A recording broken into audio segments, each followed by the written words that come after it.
হরে কৃষ্ণ। আপনার সন্তানকে ছোটবেলা থেকে কিভাবে গড়ে তুলবেন, আজকে আমরা 32টি সুন্দর সমাধান নিয়ে আলোচনা করব। আদর্শ পিতামাতার কি কি কর্তব্য রয়েছে এবং কি করলে আপনার সন্তান হবে আদর্শ সন্তান, আদর্শ সনাতনী। আজকের আলোচনাটি খুবই গুরুত্বপূর্ণ এবং এই বিষয়ে আমরা কিন্তু বহুবার প্রশ্ন পেয়েছিলাম। কয়েকজন মাতাজিও আমাকে প্রশ্ন করেছেন যেন এই বিষয়টি নিয়ে আলোচনা করা হয়, যাতে সকল সনাতনী, সারা বিশ্বের সকল সনাতনীরাই উপকৃত হতে পারে। খুব গুরুত্বপূর্ণ আলোচনা। ছোটবেলা থেকে আপনার সন্তানকে যদি আপনি সুন্দরভাবে গড়ে তুলতে পারেন, তাহলে সে একজন আদর্শ মানুষ হবে, আদর্শ সনাতনী হবে এবং সমাজের জন্য, দেশের জন্য সে কিন্তু সুন্দর দৃষ্টান্ত হতে পারে। এবং বর্তমান কলিযুগের সাপেক্ষে কিন্তু এটি অনেক বেশি গুরুত্বপূর্ণ। যেমন একটি ভবন গড়ে তোলার জন্য তার ভিত্তি অনেক বেশি গুরুত্বপূর্ণ, বেসমেন্ট অনেক বেশি গুরুত্বপূর্ণ। তো সেরকমভাবে আমাদের সকল মনুষ্যের ক্ষেত্রেও ছোটবেলায় আপনি সন্তানকে যেই শিক্ষা দেবেন, সে কিন্তু বড় হয়েও এটাই কিন্তু তার জীবনে প্রয়োগ করবে, পালন করবে। এবং মাতৃগর্ভে এবং যাদের বয়স কম রয়েছে, 5 বছরের পূর্বে বা 10 বছর বয়সের মধ্যে, এই সময়টাতে কিন্তু আমাদের মেধা কিন্তু প্রখর থাকে এবং বুদ্ধি, স্মৃতিশক্তি কিন্তু প্রখর থাকে। আমরা দেখতে পাই যে ধ্রুব মহারাজের লীলা থেকে, প্রহ্লাদ মহারাজের চরিত্র থেকে, এবং আমরা অর্জুন পুত্র অভিমন্যুর ক্ষেত্রে দেখতে পাই তিনি মাতৃগর্ভে কিন্তু শিক্ষা লাভ করেছিলেন কিভাবে চতুর্ভুহে প্রবেশ করতে হয়। তো সেই কারণে এই সময়টা কিন্তু অনেক বেশি গুরুত্বপূর্ণ। জন্মের পর থেকেই আপনার সন্তানকে কিভাবে আপনি পরিচর্যা করে গড়ে তুলবেন। আপনার সন্তানের বয়স 1 মাস, আপনার সন্তানের বয়স 1 বছর, 2 বছর, 5 বছর বা 10 বছর বা 15 বছর, 16 বছর, যেই বয়সেরই হোক না কেন, আমাদের আজকের যে আলোচনা 32টি সমাধান সকলের জন্যই গুরুত্বপূর্ণ। এবং শ্রীমদ্ ভাগবত থেকে আমরা দেখতে পাই যে শ্রী প্রহ্লাদ মহারাজের শিক্ষা শ্রীমদ্ ভাগবতের 7ম স্কন্ধের 6ষ্ঠ অধ্যায়ের 1ম শ্লোকে কৌমার আচরেত প্রাজ্ঞ ধর্মান ভাগবতান, অর্থাৎ বাল্যকাল থেকেই সকলকে কৃষ্ণ ভক্তির শিক্ষা, ধর্মীয় শিক্ষা, ভাগবতের শিক্ষা প্রদান করা উচিত। তো চলুন আমরা আমাদের আলোচনা শুরু করি। 32টি সুন্দর সমাধান আমরা সংক্ষিপ্তভাবে আলোচনা করার চেষ্টা করব, কারণ এই 32টি সমাধান নিয়ে 32টি আলাদা আলাদা ক্লাস দেওয়া যেতে পারে। প্রথমটি হচ্ছে, প্রতিদিন আপনার সন্তানকে শিক্ষা দিবেন সে যেন প্রতিদিন ভগবানকে প্রণাম করে। প্রত্যেকের বাড়িতে সিংহাসন রয়েছে, সিংহাসন না থাকলেও ভগবানের ছবি রয়েছে, চিত্রপট রয়েছে, সে যেন প্রতিদিন অন্তত একবার হলেও ভগবানকে প্রণাম করে। 2 নম্বর সমাধান হচ্ছে, সে যেন প্রতিদিন তার পিতা মাতা, তার বাড়িতে সকল গুরুজনদেরকে প্রণাম করে। এর মাধ্যমে সকল গুরুজনের প্রতি তার যে শ্রদ্ধা বোধ, সম্মান বোধ, এটি জাগরিত হবে এবং সে সকলের প্রতি কৃতজ্ঞ থাকবে। 3 নম্বর সমাধান হচ্ছে, আপনার সন্তানকে খুব ছোটবেলা থেকেই আপনি কৃষ্ণের সুন্দর সুন্দর বাল্যলীলা আপনি শোনাবেন, অর্থাৎ কৃষ্ণের বিভিন্ন লীলা আপনি তাদেরকে শোনাবেন। যেমন অনেকে গল্প শোনাতে পছন্দ করেন, কারণ ছোট শিশুরা কিন্তু গল্প শুনতে পছন্দ করে। তো সেই কারণে কৃষ্ণের বিভিন্ন লীলা, রামায়ণ লীলা আপনারা তাদেরকে শোনাতে পারেন। তাহলে খুব ছোটবেলা থেকে ভগবান শ্রীকৃষ্ণের, ভগবান রামচন্দ্রের যে আদর্শ শিক্ষা, সেটি তারা প্রাপ্ত হবে। এরপরের পয়েন্ট হচ্ছে, আপনারা যখন বাড়িতে হরিনাম জপ করবেন বা হরিনাম কীর্তন করবেন, আপনার সন্তানকে পাশে রাখতে পারেন। সন্তান ছোট হলেও পাশে রাখতে পারেন, বড় হলেও রাখতে পারেন। বিশেষ করে যাদের সন্তান 5 বছরের বেশি বয়স, সেক্ষেত্রে তাদেরকে হরিনাম জপ করতে বা হরিনাম কীর্তন করতে অনুপ্রাণিত করতে পারেন। কমপক্ষে প্রতিদিন 1 মালা হলেও যেন হরিনাম জপ করে। এরকম নয় যে হরিনাম জপ করলে সে ভক্ত হয়ে যাবে, সাধু হয়ে যাবে, সেরকমটি নয়। এটি একজন সনাতনীর কর্তব্য। প্রত্যেক সনাতনী কর্তব্য হচ্ছে ভগবানের নাম করা, ভগবানকে প্রণাম করা, গীতা ভাগবত পাঠ করা। এটি আমাদেরকে আদর্শ সনাতনী হিসেবে গড়ে তুলবে।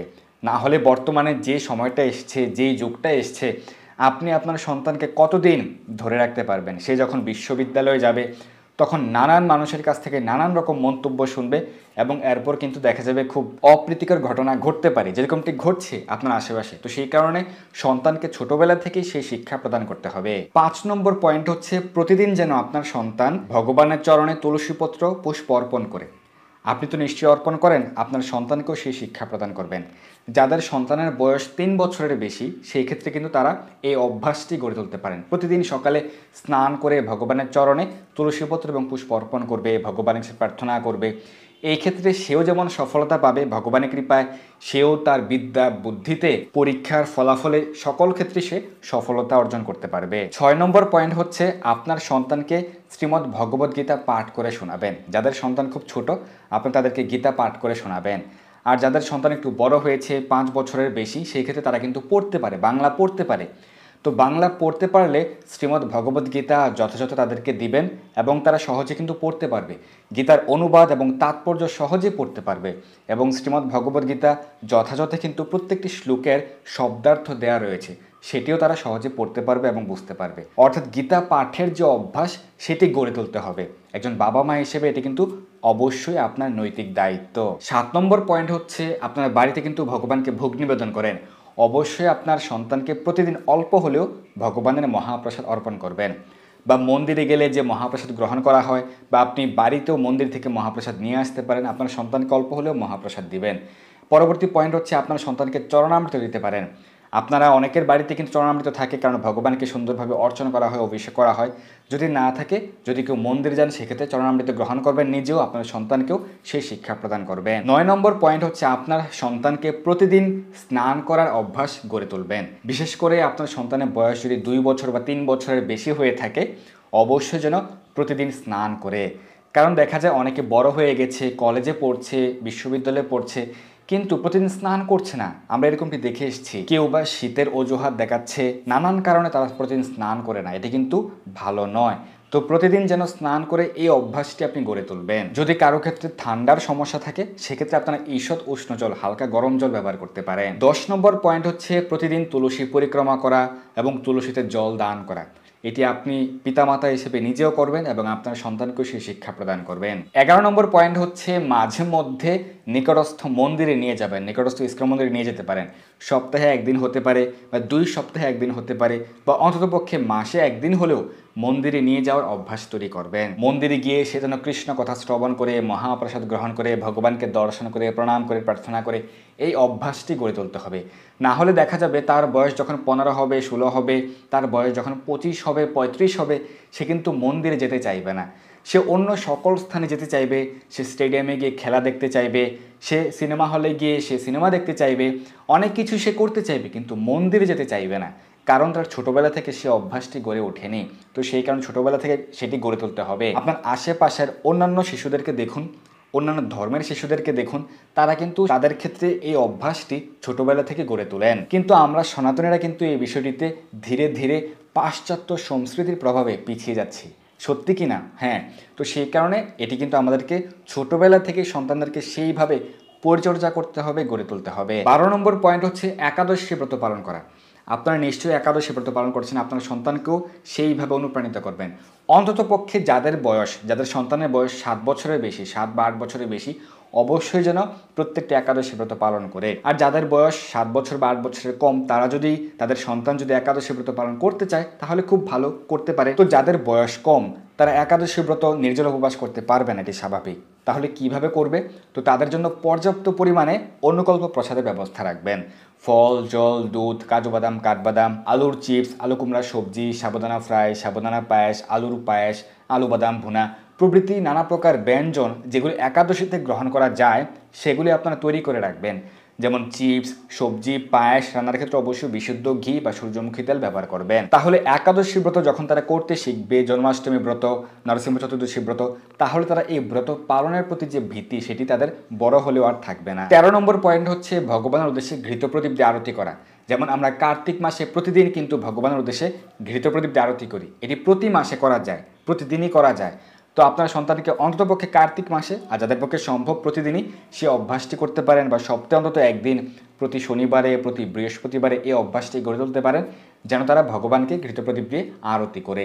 এক্ষেত্রে মাত্র 1 থেকে 2 মিনিট সময় সর্বোচ্চ লাগতে পারে। 14 নম্বর পয়েন্ট হচ্ছে, পরিচ্ছন্ন পোশাক পরিধানের প্রতি যে গুরুত্ব প্রদান করা, সেই শিক্ষা আপনি ছোটবেলা থেকে তাদেরকে দিবেন, যেন সবসময় পরিচ্ছন্ন পোশাক পরিধান করেন। 15 নম্বর পয়েন্ট হচ্ছে, মাসে একটি করে গীতার শ্লোক অন্ততপক্ষে আপনার সন্তানকে শেখাবেন। আর যাদের সন্তানের ক্ষেত্রে খুব আগ্রহ রয়েছে, সেক্ষেত্রে সপ্তাহে একটি করে শ্লোক শেখাতে পারেন। অনেকে দেখা যায় যে বড় হয়ে গেছে, কলেজে পড়ছে, বিশ্ববিদ্যালয়ে পড়ছে, তখন তার শিক্ষক জিজ্ঞাসা করছে বা তার সহপাঠী জিজ্ঞাসা করছে, তুমি তো হিন্দু বা তুমি সনাতনী, তুমি একটি গীতার শ্লোক বলো। সে বলতে পারছে না, বিষয়টি খুব লজ্জার হতে পারে।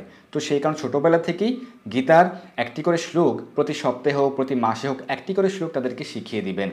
তাহলে বড় হলেও সেটি তাদের স্মরণে থাকবে, এবং বড় হওয়ার পর যখন তারা বিশ্ববিদ্যালয়ে পড়বে, কলেজে পড়বে, তখন শত সহস্র মানুষের সম্মুখে তাদেরকে লজ্জা পেতে হবে না। তারা তখন বীরত্বের সাথে শ্রীমদ্ ভগবদ্গীতার শ্লোক তারা আবৃত্তি করতে পারবে, উচ্চারণ করতে পারবে। 16 নম্বর পয়েন্ট হচ্ছে, ধর্ম সম্পর্কে কিছু বেসিক শিক্ষা, বেসিক জ্ঞান তাদেরকে দিতে হবে। যেমন গীতায় কয়টি শ্লোক রয়েছে? 700টি। ছোটোবেলা থেকে তাদেরকে শিখিয়ে দেবেন। ভাগবতে কয়টি শ্লোক রয়েছে? 18,000 শ্লোক রয়েছে। ভগবান কৃষ্ণের পিতামাতার নাম কি, ভগবান রামচন্দ্রের পিতামাতার নাম কি, ভগবান কৃষ্ণের প্রণাম মন্ত্র কি, হরে কৃষ্ণ মহামন্ত্র কি, আমি কে, আমি তো চিন্ময় আত্মা, এই জড়দেহ নই, তাহলে আত্মা কি, এই সম্পর্কে যে বেসিক জ্ঞানগুলি রয়েছে সেগুলি আপনারা শিখিয়ে দেবেন। যেমন তিলক ধারণ করছি, তিলক কি, ভগবান কে, এবং ব্রহ্মা, শিব, দুর্গা, সরস্বতী প্রভৃতি দেবদেবী সম্পর্কে যে বেসিক শিক্ষা রয়েছে সেই বেসিক জ্ঞান তাদেরকে প্রদান করবেন ছোটবেলা থেকেই, যেন বড় হয়ে বিশ্ববিদ্যালয়ে গেলে অন্যরা প্রশ্ন জিজ্ঞাসা করলে সে যেন বলতে না হয় যে আমি আমার ধর্ম সম্পর্কে কিছু জানি না। এরকম অবস্থায় যেন তাকে পড়তে না হয়, সে যেন তার ধর্ম সম্পর্কে, তার শাস্ত্র সম্পর্কে মৌলিক যে জ্ঞানগুলি জানা প্রয়োজন এগুলি যেন সকল সনাতনী সন্তানরাই জানতে পারে, এটি বাবা মার দায়িত্ব। তো এই সম্পর্কে সহযোগিতা পেতে পারেন, সেটি হচ্ছে ইসকন মন্দিরে কিছু গ্রন্থ পাওয়া যায়, ছোট গ্রন্থ। জাগ্রত চেতনা নামে একটি ছোট্ট গ্রন্থ রয়েছে, এইখানে এই প্রশ্নগুলির, ছোট্ট ছোট্ট প্রশ্নগুলির খুব সুন্দর উত্তর রয়েছে, যেমন আমি কে, আত্মা কি, দেহের সাথে আত্মার কি পার্থক্য রয়েছে, এবং গীতার যে বেসিক কোশ্চেনগুলি রয়েছে সেই প্রশ্নগুলি সেখানে পাবেন। এবং গীতার 67টি শ্লোকের মধ্যে যে কয়টি শ্লোক সব থেকে বেশি গুরুত্বপূর্ণ, এরকম 50টি শ্লোক সেখানে রয়েছে যেগুলি আপনার সন্তানকে শেখাতে পারেন। জাগ্রত চেতনা গ্রন্থটি আপনি ইসকন মন্দির থেকে সংগ্রহ করতে পারেন। এটি মূলত হচ্ছে 5 থেকে 15 বছর বয়সের শিশুদের জন্য সব থেকে বেশি গুরুত্বপূর্ণ। পরবর্তী পয়েন্ট হচ্ছে সাধু, গুরু বা বৈষ্ণবদেরকে সম্মান করার শিক্ষা প্রদান করা, যেন সাধু দেখলে, সাধু ব্যক্তি দেখলে বা বৈষ্ণব দেখলে তারা যেন সম্মান করে, প্রণাম করে, শ্রদ্ধাবোধ জাগ্রত হয়। 19 নম্বর পয়েন্ট হচ্ছে সর্বদা যেন সত্য কথা বলে, সত্যভাষী হয়, এই শিক্ষা প্রদান করতে হবে। 20 নম্বর পয়েন্ট হচ্ছে স্কুলে বা কলেজে তারা ভালো সঙ্গে মিশছে কিনা, ভালো বন্ধুদের সঙ্গে মিশছে কিনা, কাদের সঙ্গে মিশছে, এই বিষয়টি আপনাদেরকে একটু পিতামাতা হিসেবে নজরদারিতে রাখতে হবে বা খেয়াল রাখতে হবে। 21 নম্বর পয়েন্ট হচ্ছে যদি কেউ আপনার সন্তানকে তার স্কুলে বা কলেজে বা বিশ্ববিদ্যালয়ে তার ধর্ম নিয়ে যদি কেউ আপত্তিকর মন্তব্য করে বা আপত্তিকর প্রশ্ন করে, সেই ক্ষেত্রে সে কিভাবে নিজেকে সংযত রেখে, নিজেকে শান্ত রেখে কিভাবে উত্তর প্রদান করবে বা কি বলতে হবে বা কিভাবে সেখানে আচরণ করতে হবে, এই যে বেসিক শিক্ষা বা টেকনিক তাদেরকে ছোটবেলা থেকে শিখিয়ে দিতে হবে, যেন তারা সেই রকম পরিস্থিতিতে বিব্রত বোধ না করে, কারণ বর্তমান সময়ের সাপেক্ষে এটি কিন্তু খুব গুরুত্বপূর্ণ। 22 নম্বর পয়েন্টটি হচ্ছে যারা তাদের সন্তানকে গুরুকুলে রেখে শিক্ষা দিতে চান, এই সুযোগ রয়েছে। ইসকন মায়াপুরে, বৃন্দাবনে, নেপাল, আমেরিকা, ব্রাজিল সহ বিভিন্ন শহরে, বিভিন্ন দেশে কিন্তু ইসকনের গুরুকুল কার্যক্রম রয়েছে। সেখানে আপনার সন্তানকে গুরুকুলে ভর্তি করে দিতে পারেন এবং তাহলে তারা গুরুকুলের থেকে আমাদের সকল বৈদিক শাস্ত্র শিক্ষা এবং কিভাবে যজ্ঞ করতে হয়, পূজা করতে হয়, ইংরেজিতে কিভাবে কমিউনিকেট করতে হয়, সকল শিক্ষাই কিন্তু তারা প্রাপ্ত হবে। এছাড়াও অনাবাসিক কার্যক্রম রয়েছে ইসকন মন্দিরগুলিতে, সেক্ষেত্রে ছোট শিশুদের ক্ষেত্রে জাগ্রত ছাত্র সমাজ রয়েছে এবং যারা কলেজ বিশ্ববিদ্যালয়ে পড়ছে তাদের জন্য ইসকন ইউথ ফোরাম কার্যক্রম রয়েছে। এছাড়াও সরকার অনুমোদিত একাডেমিক কার্যক্রম রয়েছে, ভক্তি বেদান্ত ইন্টারন্যাশনাল স্কুল, তো এইগুলিতে আপনারা ভর্তি করে দিতে পারেন। অনেকে চান তাদের সন্তানেরা সাপ্তাহিক গীতা শিক্ষা কার্যক্রমে ভর্তি হতে চায়, তো সেই ক্ষেত্রে ইসকন মন্দিরে কিন্তু জাগ্রত ছাত্র সমাজ রয়েছে, যেখানে সপ্তাহে একদিন করে গীতার ক্লাস হয়ে থাকে এবং কীভাবে ভজন শিখতে হয়, কীভাবে মৃদঙ্গ বাজাতে হয়, হারমোনিয়াম বাজাতে হয়, কীভাবে ড্রয়িং করতে হয়, এরকম বিভিন্ন বিষয় কিন্তু শিক্ষাদান করা হয় গীতা শিক্ষার পাশাপাশি। 23 নম্বর পয়েন্ট হচ্ছে আপনার সন্তানের বয়স যদি 5 বছর বা এর বেশি হয় তাহলে কিছু বেসিক শিক্ষা তাদেরকে দিবেন, যে কিভাবে ভগবানের পূজা করতে হয়, কিভাবে ভগবানকে আরতি করতে হয়, কিভাবে ভগবানকে ভোগ নিবেদন করতে হয়, এগুলি সহজভাবে কিভাবে করা যায় সেই শিক্ষাগুলি প্রদান করবেন, যেন বড় হয়ে তারা এরকমটি না ভাবে যে আমি তো বিষয়গুলি জানি না, আমার ধর্ম সম্পর্কে কিছুই জানি না, কিভাবে পূজা করে সেই সম্পর্কে কিছুই জানি না, এরকমটি যেন তাদেরকে বলতে না হয়। 24 নম্বর পয়েন্ট হচ্ছে ধর্মীয় বই পাঠ করার প্রতি, পড়ার প্রতি যে আগ্রহ সেটি তৈরি করে দেবেন। ইসকন মন্দির থেকে বিভিন্ন ধর্মীয় বই সংগ্রহ করতে পারেন, শ্রীল প্রভুপাদের বিভিন্ন গ্রন্থ রয়েছে সেগুলো সংগ্রহ করতে পারেন। আমাদের ধর্ম যে বিজ্ঞান ভিত্তিক, বিজ্ঞানের সাথে ধর্মের কি সম্পর্ক রয়েছে এই বিষয়ে অনেক গ্রন্থ কিন্তু ইসকন মন্দিরে রয়েছে, আপনারা সেগুলিও সংগ্রহ করতে পারেন। আপনার সন্তানেরা কিন্তু অনেকের জন্মদিনে যুক্ত হয়, তো সেক্ষেত্রে অন্যের জন্মদিনে, অন্য কোনো সন্তানের জন্মদিনে আপনারা কি উপহার দিবেন, এই ক্ষেত্রে অন্যান্য উপহারের পাশাপাশি আপনারা তাদেরকে গীতা উপহার দিতে পারেন, শ্রীমদ্ ভগবদ গীতা যথাযথ বা অন্যান্য গ্রন্থ উপহার দিতে পারেন, কোনো ধর্মীয় বই উপহার দিতে পারেন। সেই ক্ষেত্রে এটি তাদের জন্য সবথেকে বেশি উপকারে আসবে, কারণ এটি হচ্ছে জীবনের সর্বশ্রেষ্ঠ উপহার। 26 নম্বর পয়েন্ট হচ্ছে আপনার সন্তানের নামকরণের ক্ষেত্রে ধর্মীয় নাম বা শাস্ত্রীয় নাম, কৃষ্ণের বিভিন্ন নাম, এগুলিকে গুরুত্ব দিবেন। আমাদের চ্যানেলে 600টি নাম রয়েছে বৈদিক নাম, যেগুলি আপনারা আপনার সন্তানের নামকরণের ক্ষেত্রে রাখতে পারেন, পুত্র হোক বা কন্যা হোক। 27 নম্বর পয়েন্ট হচ্ছে আপনার সন্তানকে ছোটবেলা থেকে প্রহ্লাদ মর্যাদা শিক্ষা, ধ্রুব মর্যাদা শিক্ষা এগুলি প্রদান করবেন। স্ক্রিনে খুব ছোট ছোট বই পাওয়া যায়, ধ্রুবচরিত, এই বইগুলি আপনারা সংগ্রহ করতে পারেন এবং তাদেরকে সহজে বোঝাতে পারেন বা তাদেরকে পড়তে দিতে পারেন। 28 নম্বর পয়েন্ট হচ্ছে আপনার সন্তান ভালো করে পড়াশোনা করছে কিনা এই বিষয়টিতে একটু খেয়াল রাখতে হবে, নজর রাখতে হবে যেন সে ভালোভাবে পড়াশোনা করে। আপনি নিজেও বিষয়টিতে খেয়াল রাখবেন, শুধুমাত্র শিক্ষকের উপর ভরসা করে রেখে দিবেন না, আপনাকে নিজেকেও পিতামাতা হিসেবে এটি তদারকি করতে হবে যেন আপনার সন্তান সঠিকভাবে পড়াশোনা করছে কিনা, প্রতিদিনের পড়া প্রতিদিন সম্পন্ন করছে কিনা। 29 নম্বর পয়েন্ট হচ্ছে আপনার সন্তান সকলের সঙ্গে যেন সুন্দর আচরণ করে, ভালো আচরণ করে, কিভাবে সুন্দর চরিত্র গড়ে তোলা যায় এই বিষয়ে কিছু নৈতিক শিক্ষা তাদেরকে প্রদান করবেন ছোটবেলা থেকেই। 30 নম্বর পয়েন্ট হচ্ছে ভারতীয় মার্জিত পোশাক পরিধানের প্রতি যে নির্দেশ সেটি প্রদান করবেন। বিশেষ করে আপনার পুত্র হোক বা কন্যা হোক, সকলের ক্ষেত্রে, বিশেষ করে কন্যা সন্তানের ক্ষেত্রে মার্জিত পোশাক যেন পরিধান করে। বিশেষ করে এই পাশ্চাত্য সংস্কৃতির প্রভাবে আমাদের ভারতীয় কন্যারা তারা নানা রকম পোশাক পরিধান করছে, তো এই বিষয়টিতে বাবা মাকে কিন্তু বেশি গুরুত্ব দিতে হবে। আপনার কন্যার বয়স 15 হোক বা 20 হোক, সে যেন মার্জিত পোশাক, ভারতীয় সংস্কৃতি অনুযায়ী রুচিশীল পোশাক যেন পরিধান করে, এই বিষয়টিতে আপনার সন্তানকে নির্দেশনা প্রদান করতে হবে।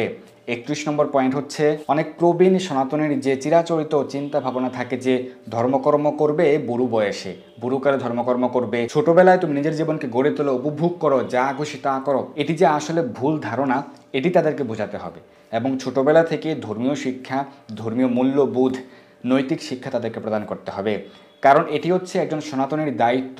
আমাদের সনাতন শিক্ষা, সনাতন সংস্কৃতি বুড়ো বয়সের জন্য নয়, জন্মের পর থেকেই এই বিষয়গুলি পালন করতে হয়। ধর্মাচরণ যে সকল সনাতনের জন্যই, এরকম নয় যে ধর্মাচরণ করলে সে শুধুমাত্র সাধু হিসেবে উপাধি লাভ করবে, সে সাধু হয়ে যাবে, সে মন্দিরে চলে যাবে, সে সন্ন্যাসী হয়ে যাবে, এরকমটি নয়। কিন্তু ধর্মাচরণ হচ্ছে সকল সনাতনের কর্তব্য, সকল সনাতনের জন্যই হচ্ছে ধর্মাচরণ। এবং লাস্ট পয়েন্ট, লাস্ট যে সমাধান 32 নম্বর, সেটি হচ্ছে কেউ যদি ধর্মের পথে থাকে, ন্যায়ের পথে থাকে, সত্যের পথে থাকে, তার যে অবশ্যই বিজয় হবে, সে যে প্রকৃত বিজয়, সত্যিকারের বিজয় লাভ করবে।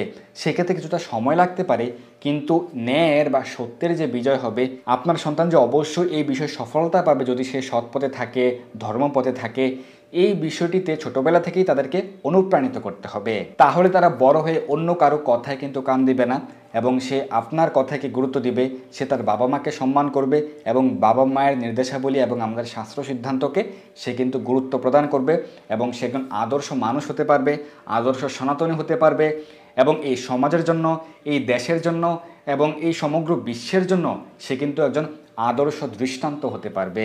তো সেই কারণে আমাদের আজকের যে আলোচনা অত্যন্ত গুরুত্বপূর্ণ প্রত্যেকটি পরিবারের জন্য, প্রত্যেক সনাতনের জন্য। তো সেই কারণে আপনারা সকলে সহজভাবে এটি গ্রহণ করুন এবং চেষ্টা করুন যাদের পক্ষে যতটুকু সম্ভব।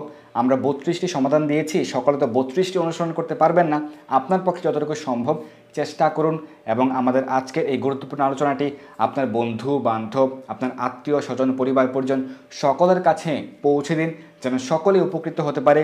সারা বিশ্বের সকল সনাতনী যেন শান্তিপূর্ণভাবে আদর্শ সমাজ গড়ে তুলতে পারে এবং এই বিশ্বে যেন আমরা সকলে সুন্দরভাবে থাকতে পারি এবং পরবর্তীতে আমরা যেন ভগবত ধামে প্রত্যাবর্তন করতে পারি, আমরা সকলে যেন ভগবানের প্রিয় হয়ে উঠতে পারি। তো সেই কারণে আমাদের আজকের এই গুরুত্বপূর্ণ আলোচনা একজন সন্তানকে তার ছোটবেলা থেকে কিভাবে পরিচর্যা করতে হবে, কিভাবে গড়ে তুলতে হবে। ধন্যবাদ সবাইকে।